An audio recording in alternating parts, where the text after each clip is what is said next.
you're here basically, right? You live here. You're part Most of of the the time, system yeah. now. Yeah, really. I guess, yeah. Yeah. I integrated. Yeah. I mean, obviously, it's pretty much based on money. The system here. It is. Yeah. The system is completely based on money. Yeah. The studio system. Yeah. To a degree, I think the way I hook into the system is based on money. Is there a collective ethos, or somebody once said my problem was I didn't understand the social contract. Yeah, I now understand what that means. Yeah. Do you understand it? The social contract? Yeah. I think I do. Yeah. What is it for you? The social contract. You can't get mad. Mm-hmm. You can't get mad. You can't let it get you, because you have to make a deal with everyone else, and it's almost unspoken that you are going to be fucked over at some point by people who you may have done something nice for. And it may happen that by circumstance, or even very purposefully, that you fuck someone over. But that shouldn't get in the way of you being able to sit down and have fun with them. Am I on the right track? You can't build a resentment about it. You have to still try and love those people. Yeah. Because that's the way they're thinking. Because it ain't personal. No, it's not personal. They don't really mean to hurt you. No. Not really. I don't quite understand. Well, I mean, there's a lot of motivations for why it happens. Yes, many.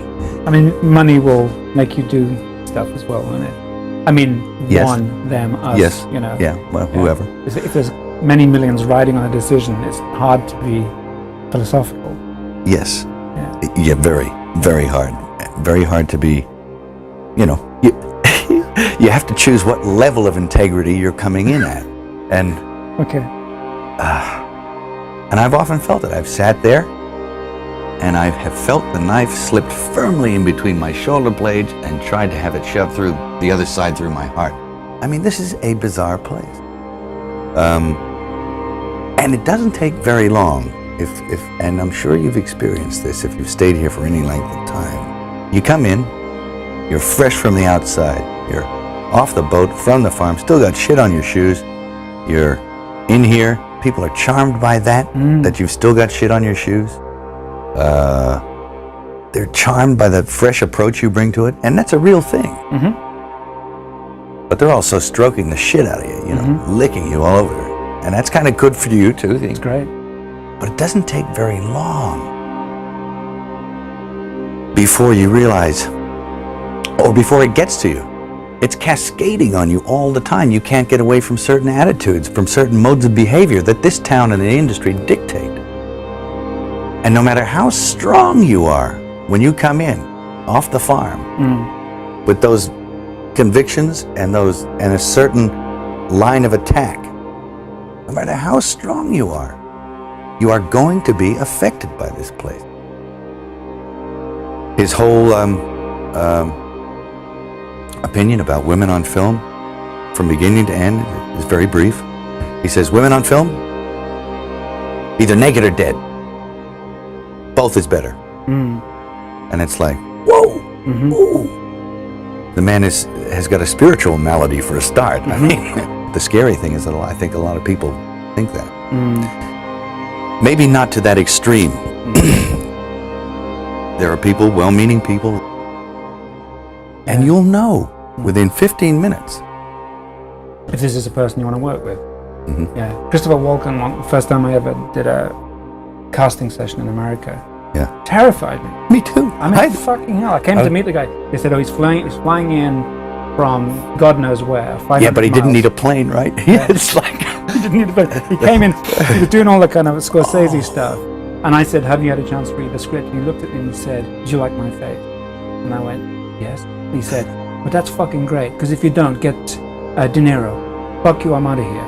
And stood up and walked out. And everyone said, well, that I think was quite a good meeting. No, he came to see me on a rooftop in New York. I said, hey, can I talk to you? And he said, sure. He floated in, sideways, through a crowd of people. He was wearing black. And it was like one of those old vampire movies where they don't walk, but they glide. And he was a dancer, you know, so he has he's very, graceful. Yeah. And he moved sideways, and he just sat down in a chair next to me, and it kind of frightened me. And he's a very smart guy.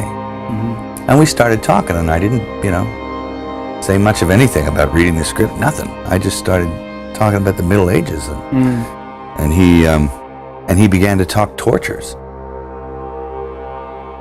And we swapped tortures because I'd read this book on torture, and I tried to recall some of the most heinous things I'd ever read in this book, and he was like, oh, and he'd try and top it, and and my assistant was there, and he left because he couldn't stand it anymore. Yeah. The air had turned cold, and then he left, and I wanted to leave, and because I knew that I didn't want to work with him, and he was getting scary. Yeah. And then I turned around, and it was on top of the Peninsula Hotel.